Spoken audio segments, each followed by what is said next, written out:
Notre thème, c'est le croyant face aux enjeux politiques. Celle que nous allons accueillir dans ce panel de témoignages est une femme de conviction. Elle est engagée. Et moi, je vais ajouter, elle est même entêtée.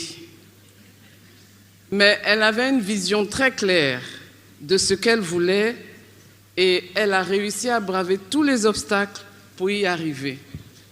Cette femme exceptionnelle, sympathisante de la communauté Mère du Divin Amour, a participé de façon assidue à toutes les éditions de New Africa Builders, bien que dans une très haute position dans son pays. Cette femme, c'est Cécile Marie-Josée Dravo, épouse... Bon, je vais prononcer ton nom à l'ivoirienne. Elle va nous le prononcer à la béninoise après. Zinzindoué. J'ai bien prononcé? Ça peut aller? D'accord. Elle incarne la rencontre foi, justice et engagement politique. Juriste de renom, présidente de la Haute Cour de justice du Bénin jusqu'en 2024, elle a assumé la lourde responsabilité de juger les membres de l'exécutif béninois, prouvant ainsi que rigueur et intégrité peuvent guider l'action publique. À travers son expertise juridique et académique, elle a ainsi contribué à la consolidation de l'état de droit en Afrique. Son parcours illustre parfaitement le thème « Le croyant face aux enjeux politiques ». Femme de foi et leader d'exception, elle a su allier conviction et responsabilité, prouvant que l'engagement politique peut être un outil puissant pour instaurer des valeurs chrétiennes dans la gouvernance. À travers son témoignage, elle va nous éclairer sur les défis et les opportunités pour le croyant de s'engager dans la sphère politique. Cette femme, c'est une femme de renom et je vous demande d'accueillir avec des acclamations Madame de Dravo Zinzindoué.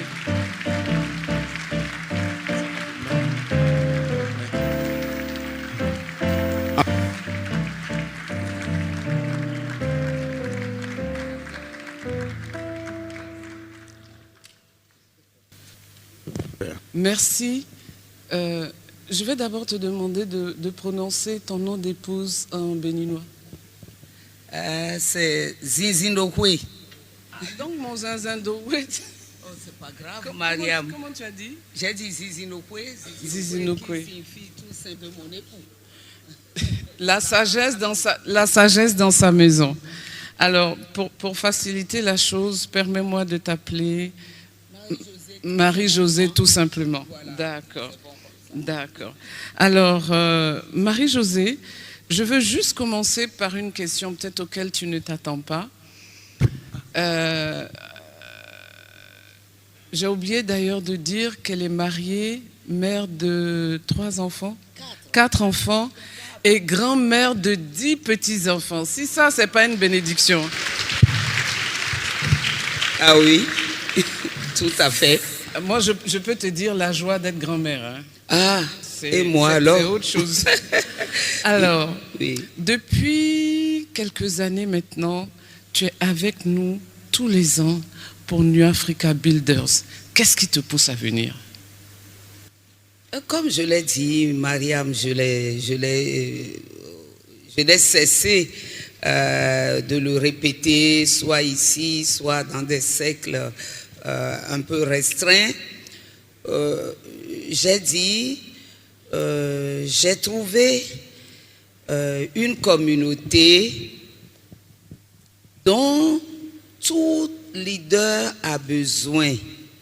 Une communauté qui, périodiquement, organise à l'intention de ses leaders et autres des séminaires au cours desquels ce qui manque à un leader, on peut le trouver. Les questionnements, les réponses Parce qu'on peut dire que, oui, quand on s'engage, on est seul, hein? On est seul. À part la famille, on est seul, mais nous avons besoin d'être nourris. Le leader a besoin de se ressourcer périodiquement. Sinon, si cette eau vive manque, je crois qu'il est coupé de la réalité. Parce que le monde politique, c'est une autre réalité et c'est un autre monde. Merci. Voilà. Merci. En tout cas, merci pour tes engagements et merci pour ta constance à New Africa Builders. C'est moi. Alors, tu as fait tes études au Bénin, à Orléans et à Reims, avec une détermination de devenir professeur d'université, mais ça n'a pas été un long fleuve tranquille. Est-ce que tu peux nous parler un peu de cette période? Oui, Mariam, tu sais, pour une femme qui s'est vite engagée dans un foyer, je dirais, puisque, bon, mon époux, bon, avant de partir aux études et autres, madame, bon, il vaut mieux marquer son territoire, je dirais. Et bon, marquer le territoire, c'est commencer à faire les enfants, alors ça rassure, elle est mère au foyer. Bon, donc avec ça, c'était, je menais de front les deux. Je peux même te dire que j'étais à l'école d'administration supérieure, l'école supérieure. Et quand le second, mon premier garçon, je l'ai eu, mais j'ai accouché jeudi, mais lundi, j'ai repris les cours. Lundi, j'étais au cours, parce que ce n'est pas admis qu'on manque une seule journée de cours. Donc voilà, c'est pour te dire, j'ai dû mener tout ça de front, pendant que monsieur aussi, il était à la recherche d'autres savoirs. Donc j'ai pu petit à petit gravir ces échelons. Après le diplôme de l'École nationale d'administration, l'école supérieure, où je suis sortie, bon, fausse modestie, major, qui m'a même valu, une bourse du Conseil de l'Entente pour venir faire un stage en Côte d'Ivoire. Et c'était la première fois que je venais en Côte d'Ivoire. Voilà. Aussitôt sorti, le gouvernement avait le programme de créer le niveau moyen et le cycle court. Alors, c'était le Seigneur étant toujours à l'œuvre. Tout de suite, les majors des différentes filières ont été soumis à des tests qui leur ont permis de rentrer tout de suite dans le secteur de l'éducation, de l'encadrement. Donc l'enseignement est parti de là. Et étant l'école d'administration étant au Bénin, reliée à l'université, il fallait tout faire pour rentrer dans le corps des... Parce que j'étais administrateur. Rentrer dans le corps des professeurs d'université, ce qui m'a amené à aller faire un DSS à Orléans, à aller faire le doctorat à Reims, toujours avec mes bagages. Les enfants, ils étaient déjà 4. Ils étaient déjà 4. Ça va vite, mais monsieur... Ça va vite, mais ça n'empêche rien. Ça n'empêche rien. Ça n'empêche rien. Je pourrais dire que monsieur étant de retour, il a pris un peu ce rôle-là. Je ne peux pas dire que les enfants en ont fondamentalement souffert de mon absence. Mais voilà. Ça a été une absence alternée. Mais oui. Ce qui est intéressant ici, c'est que tu étais mariée. J'étais déjà mariée. Tu voulais devenir professeur d'université. Tu as trouvé que le niveau qu'il y avait au Bénin n'était pas suffisant. Et tu as persévéré pour faire ta thèse. Par la grâce de Dieu. Par la grâce de Dieu. Merci. Ça a été fait. Ça vaut des applaudissements. Ça a été fait. Ça a été fait. Voilà.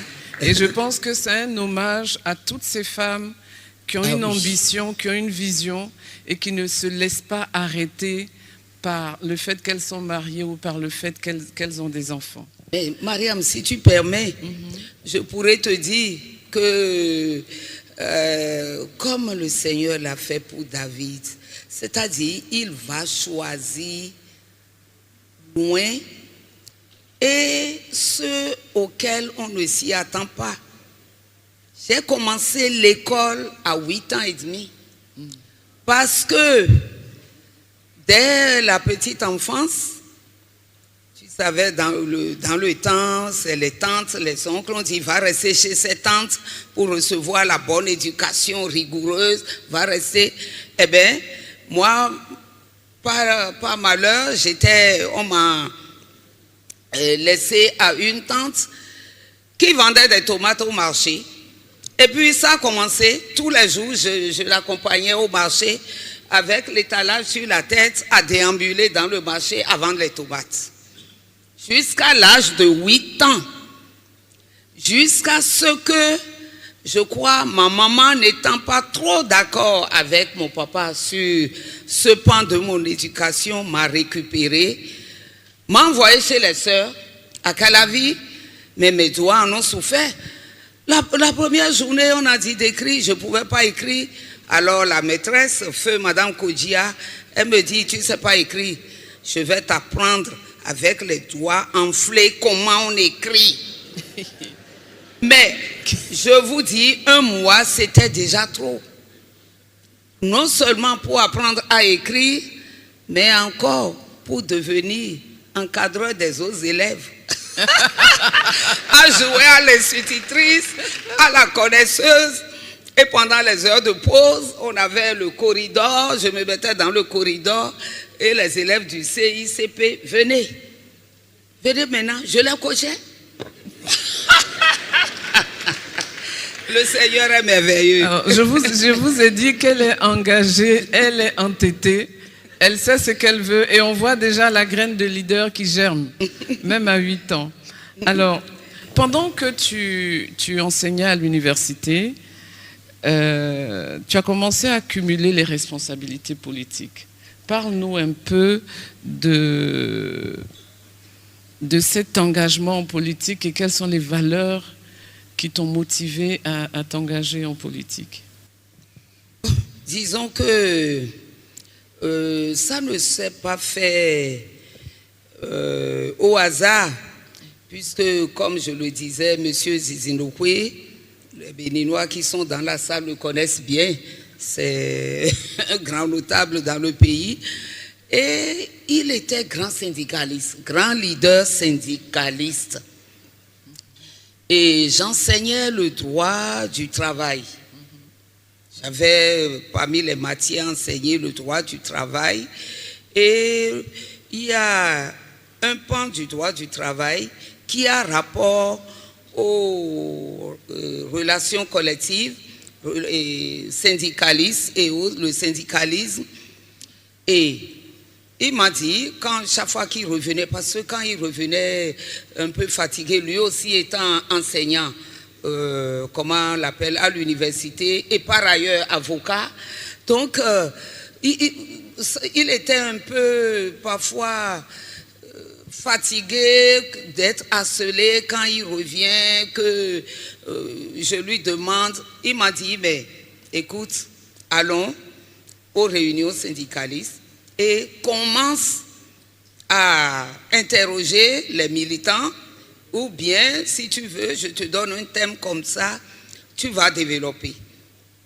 Et puis un jour, on était allé à la Bourse du Travail, il avait un thème à développer lui-même, et puis on était là, et il sort, il dit qu'il a reçu un coup de fil.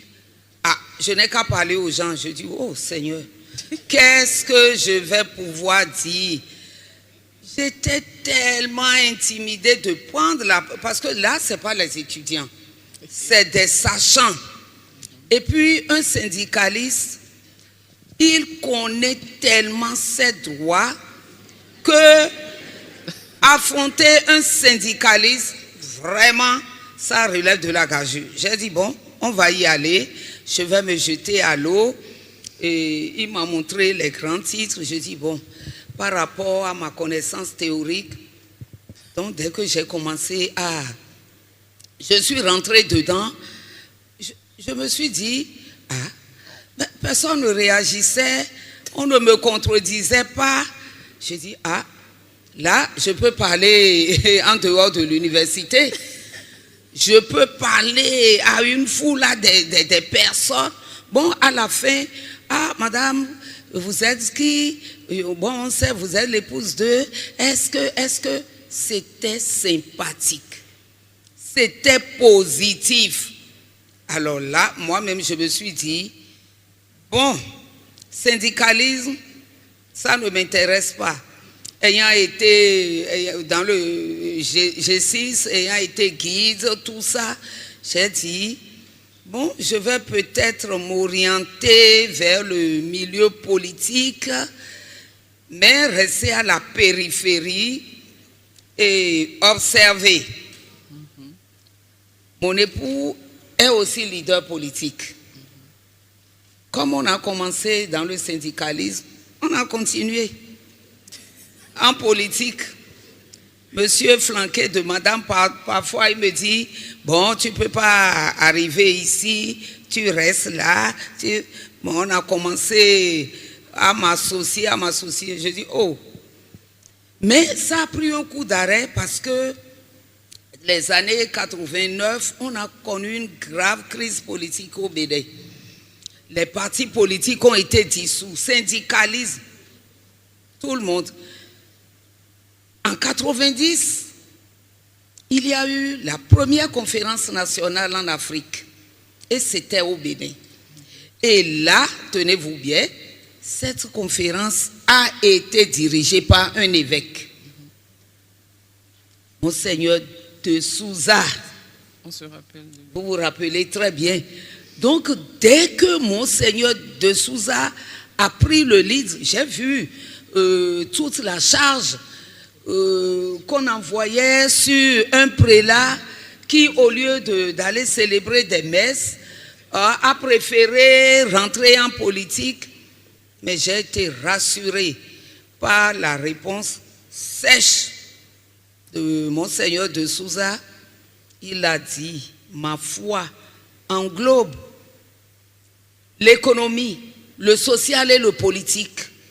Me réfugier à la sacristie, ce serait un déni de ma foi.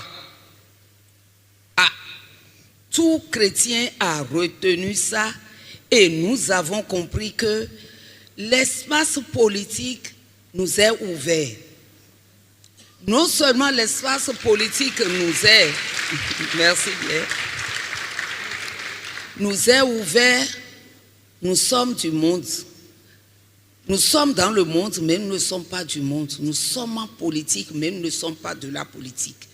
En tant que chrétien, on ne peut pas s'engager parce que c'est un frère qui dirige ce parti, ou bien c'est le parti des riches. Si on rentre dans ce parti, la promotion est rapide. Nous avons des valeurs sur la base desquelles nous devons. Parce que il y a la politique, il y a la dualité comment on l'appelle, du visage de la politique. La politique est nécessaire, mais entre griffes, la politique est diabolique. Il faut le dire. Peut-être nous allons avancer. Oui, on va avancer. Il faut que nous soyons capables d'introduire de la lumière. La lumière. Mais alors, nous sommes la lumière du monde, sœur Myriam. C'est ça. Alors, je voudrais qu'on revienne un peu avec tout ce parcours, toutes ces difficultés. Tu as milité en politique, etc. Et puis là, tu te retrouves... Bon, tu as déjà affronté le monde des syndicalistes, mais là, tu affrontes un monde... d'une autre nature, avec ta nomination comme présidente de la Haute Cour de justice du Bénin, où tu es emmené à juger les membres de l'exécutif. Une femme dans un tel milieu d'hommes, qu'est-ce qui t'a fait tenir? Disons que c'est tout un parcours, comme tu l'as dit, qui vous amène à ce niveau. Donc, on a eu déjà des occasions de confronter sa foi à d'autres responsabilités où on a été chargé de mission, où on a été conseiller technique juridique, où on a conduit des missions pour aller négocier des contrats au Soudan, aux Émirats, au titre d'un ministère. Mais dans ce milieu, il y a d'abord une introspection à faire. Je suis dedans. Mais j'ai ma conscience. C'est fondamental. J'ai ma conscience et c'est cette conscience qui te fait prendre des responsabilités. Parce que d'abord, tu te dis, je suis femme, je suis conseiller technique d'un homme.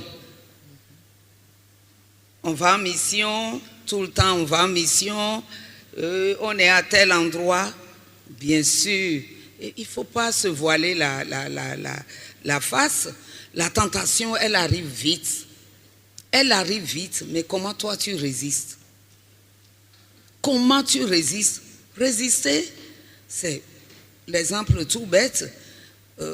Quand on était au Soudan, où c'est l'arabe on parle, et où je balbutiais à peine l'anglais, où on vient toquer à ta porte, par exemple, et tu te rends compte, oh, c'est qui ça?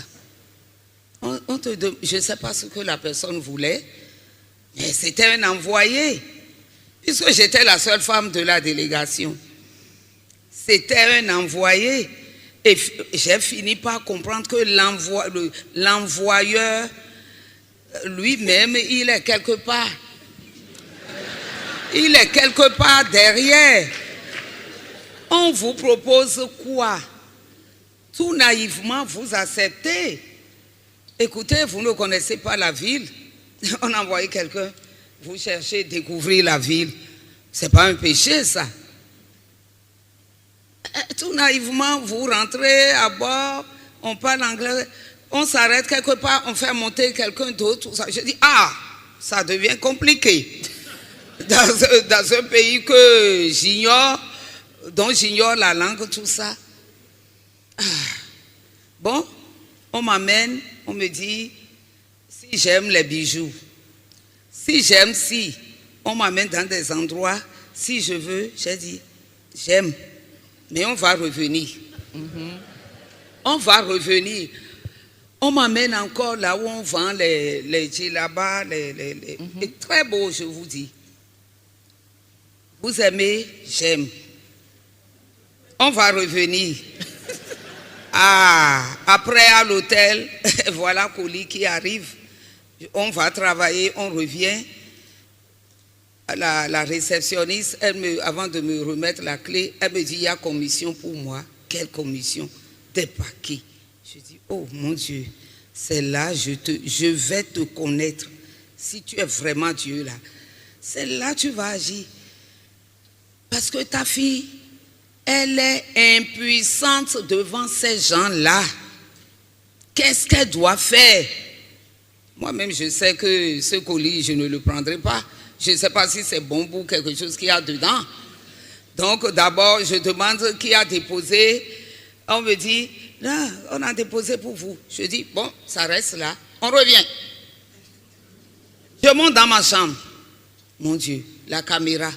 Ça cogne. Je regarde, je suis au 12e étage. Je dis, je ne peux même pas me permettre de passer par la fenêtre et aller quelque part. Alors, qu'est-ce qu'il faut faire? Je me suis jetée à terre, là, à genoux, comme on dit là.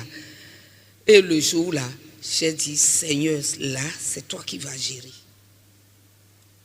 tout ce monde devant ma porte. Seigneur, je ne veux plus voir. Et je veux rentrer chez moi. Je suis fatiguée de la mission. Je ne sais pas si on est venu me vendre ici. Ma soeur, cogné, finalement, petit à petit. Même manger, je ne suis pas descendue manger. Finalement, au téléphone, le ministre, il m'appelle, il me dit, il faut que je te voie. Eh ben, je dis oui, la séance de demain, on va préparer, monsieur le ministre. Je vous attends en bas, dans le box space où on va travailler. J'étais là, il est arrivé. Au lieu de parler travail, il me dit, tu as mis les gens en courroux dans ce pays, hein?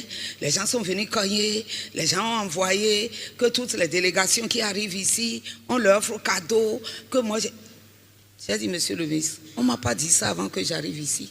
Et si on doit m'offrir un cadeau, c'est vous qui devez venir me le donner, puisque je suis en mission avec vous.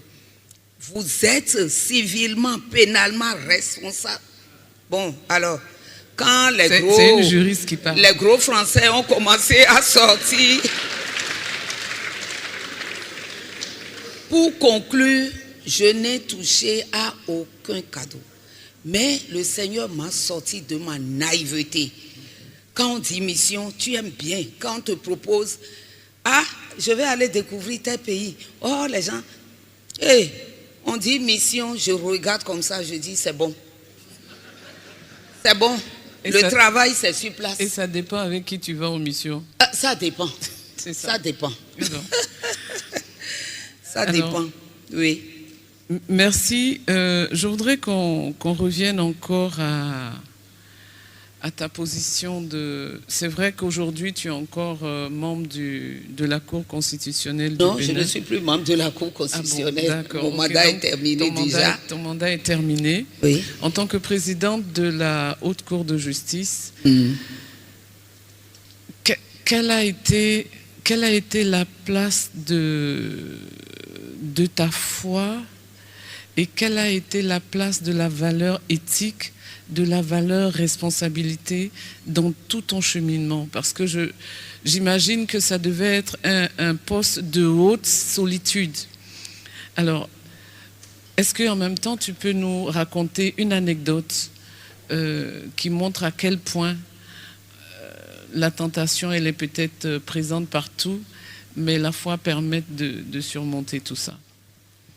Oui, ma soeur Myriam, tu sais, et à ces postes de responsabilité, c'est vrai, il y a les tentations, mais il ne faut pas imaginer que les pesanteurs, ce qui pèse sur la mission, ça vient seulement des politiques.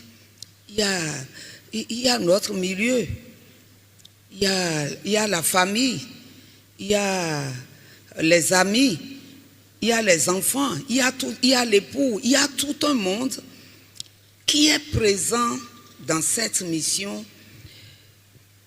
Je ne dirais pas que c'est des impondérables, non, c'est gérable. C'est gérable. Et ce poste de président de la Haute Cour de justice, disons que la Cour, j'en suis la présidente. La Cour a le ministère public, c'est-à-dire un procureur général. La Cour a sa chambre d'instruction. La chambre où on fait les enquêtes, on écoute les gens. Et c'est quand, à la chambre d'instruction, le dossier a été bien mené, que le dossier arrive sur ma table. Quand ça arrive sur ma table, nous sommes 9 juges. 9 juges. Donc, nous essayons chacun d'intervenir, d'opiner sur la culpabilité ou pas. Et quand le dossier, quand les charges, je dirais, ne sont pas assez consistantes, le dossier est soit retourné à la chambre d'instruction pour complément d'enquête ou bien purement et simplement rejeté. Vous voyez. Donc, à ce niveau, je vous dis bien que nous sommes 9 juges, mais les gens ne regardent qu'à la tête. Regardent au président de la juridiction, croyant certainement que le dernier mot lui appartient. Bien sûr que dans la loi organique, il est dit qu'en cas d'égalité entre les juges sur un dossier, la voix du président, elle est prépondérante. Donc là où je penche, le dossier penche de ce côté. Il y a une méconnaissance au niveau des citoyens du fonctionnement de cette juridiction-là. Et cette méconnaissance amène beaucoup de gens à commettre, à vous amener dans des compromissions. C'est par exemple au niveau de la famille elle-même.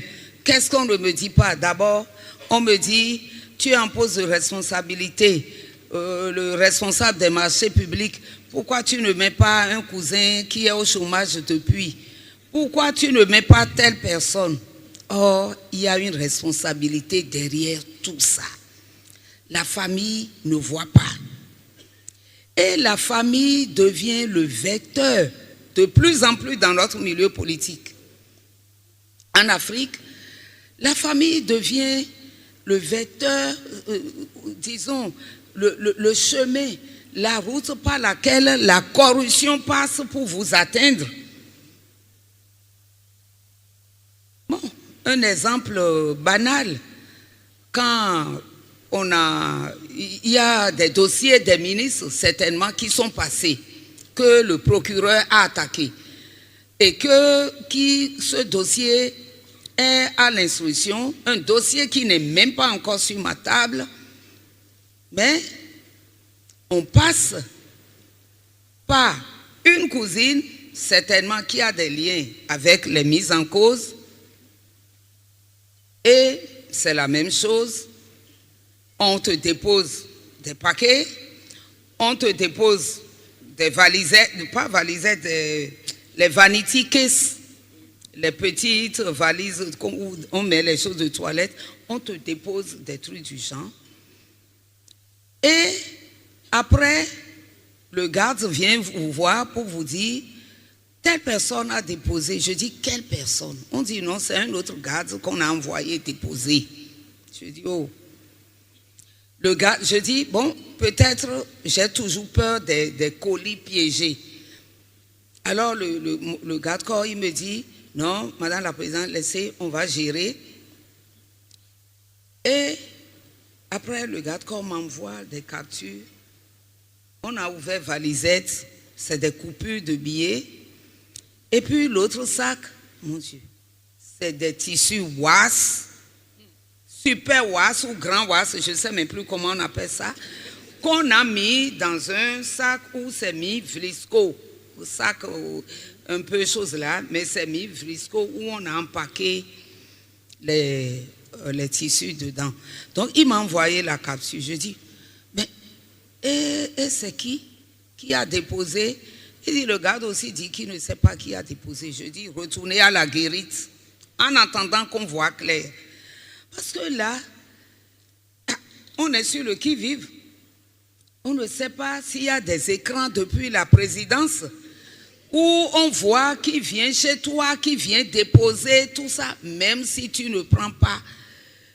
C'est déjà une compromission que quelqu'un puisse traverser ton portail, rentrer et déposer quelque chose.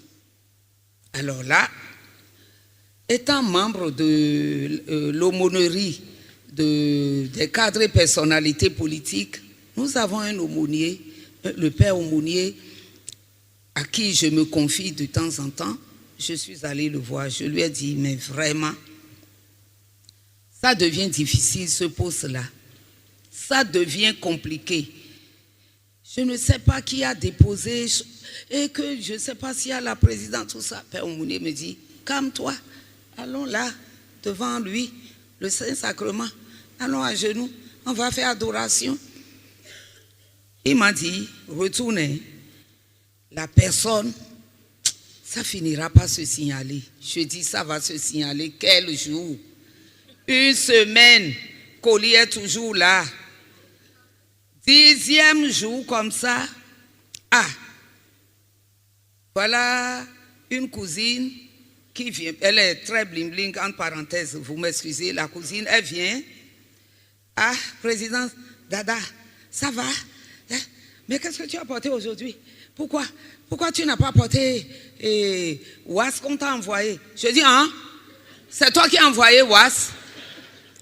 C'est toi qui as envoyé Was?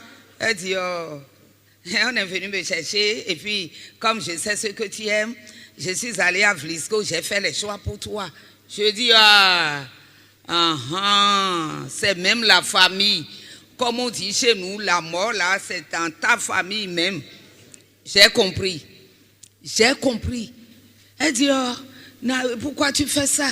Nous sommes pauvres dans la famille. Maintenant, toi, tu as eu la chance d'être à ce poste.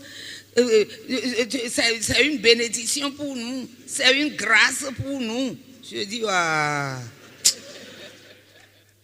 dis, cette mentalité, ma soeur. Tu as vu la criette, tu as vu les prisons. Tous ceux qui se sont laissés aller, c'est là-bas, c'est plein. C'est plein là-bas. La corruption. Alors que je suis chargée de juger une infraction qu'on appelle corruption et enrichissement illicite. Et c'est à moi maintenant que le diable envoie ça. Ça va retourner d'où c'est parti. Alors j'ai compris que devant ces défis, il ne faut pas se cacher. Il faut pas, c'est vrai, je n'en ai pas dormi, j'étais au bord de la dépression où mes enfants me disent, mais c'est pas si compliqué, hein, maman, c'est pas chose là, ça arrive, on va gérer. Je dis, gérer avec qui? Mais j'ai compris que pour rentrer dans cet espace qu'on dit politique, il faut qu'on y aille avec nos valeurs, qu'on y aille avec des fondamentaux. À l'aumônerie, le mouvement là, des cadres et personnalités politiques, Dieu merci, on nous enseigne la doctrine sociale de l'Église. Et vous savez que dans la doctrine sociale de l'Église, il nous est recommandé, il est demandé, on exhorte le chrétien catholique à rechercher le bien commun, la dignité, la justice et la paix. C'est des valeurs qu'enseigne notre catéchisme. Donc ces valeurs que j'ai eu la chance avec d'autres, même le président de, comment on l'appelle, de l'Assemblée actuelle, il est membre de ce mouvement. Nous sommes bien coachés au niveau de ce mouvement.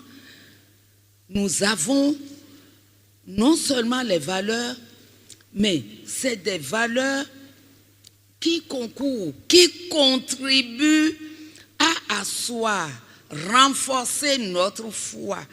Même si le poste qu'on te donne, ça te donne des avantages que tu n'as jamais vus. Des véhicules, des garde-corps, plein de gens à la maison. Mais il faut avoir l'idée que ça c'est du monde, ce n'est pas éternel. Et que tu reviendras tôt ou tard dans le monde qui est le tien.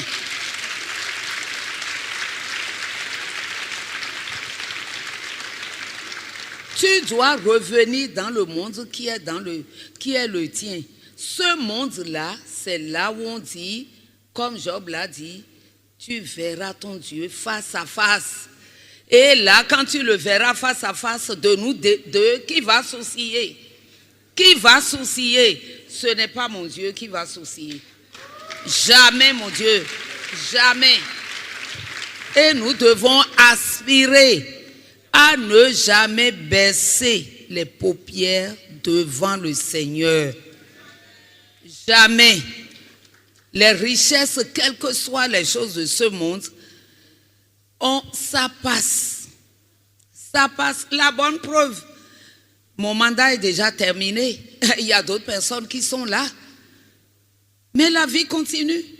Et je ne peux pas vous dire, ça, il n'y a même pas de mots à dire que quand on a terminé et qu'on voit l'avenir, on voit ce qui se passe aujourd'hui, on se dit, oh Seigneur, tu m'aimes.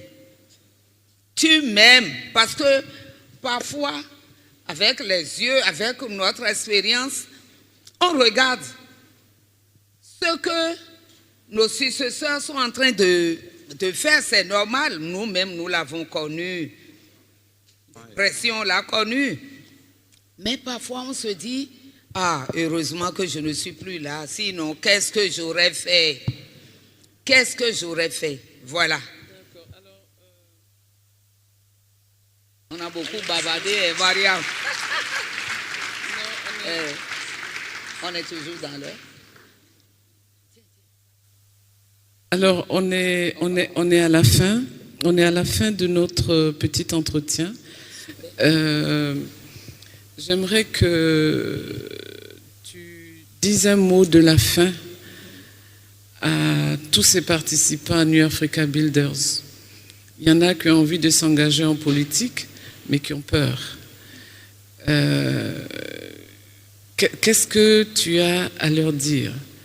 Parce que ce que moi je retiens de notre entretien, c'est formidable. Je vais te laisser parler et je vais après dire ce que je retiens de notre entretien. Un mot de fin. Bon, je dirais comme le bienheureux Jean-Paul II, n'ayez pas peur. N'ayons pas peur de nous engager. Le monde nous attend, le monde nous appelle. Et la société ne peut pas se construire sans que la lumière que nous sommes, le sel que nous sommes, sans qu'on ne porte, nous qui sommes lumière, revêtons la lumière du Christ, nous devons porter les stockades dans les ténèbres, dans l'obscurité de ce monde politique. Alors, engageons-nous sans peur, engageons-nous avec nos valeurs, que tout ce qui est beau, ce qui est honorable, ce qui est digne de confiance, ce qui est juste, ce qui peut promouvoir la paix, soient les valeurs de notre engagement. J'ai envie de dire Amen. Super. Grande ovation. J'ai envie de dire Amen. Et si ce petit entretien, d'abord je voudrais lui dire merci parce qu'elle est venue du Bénin et elle doit repartir peut-être demain parce qu'au moment où elle était là, il y a un deuil qui la touche dans sa famille. Donc elle est obligée de partir un peu avant. Mais si son témoignage vous a béni comme il m'a béni, je vous demande d'applaudir encore. Parce que ce que je retiens d'elle, je vous ai dit que c'était une femme engagée, c'était une femme entêtée, mais la plus belle partie de son témoignage, c'est que dans tout son parcours, elle a pris Christ avec elle et même quand elle était dans la vallée de la mort, Christ était là, il l'a sauvée d'un certain nombre de pièges, sa naïveté l'a envoyée dans des pièges, Christ est venu à son secours. Alors c'est pour dire que quel que soit ce que nous faisons, que ce soit en politique, que ce soit en entreprise, travaillons avec des principes et des valeurs. Et ce sont ces valeurs qui vont nous sauver de la corruption, du manque d'éthique. Et ce sont ces valeurs qui vont témoigner de nous et nous permettre d'aller encore plus loin.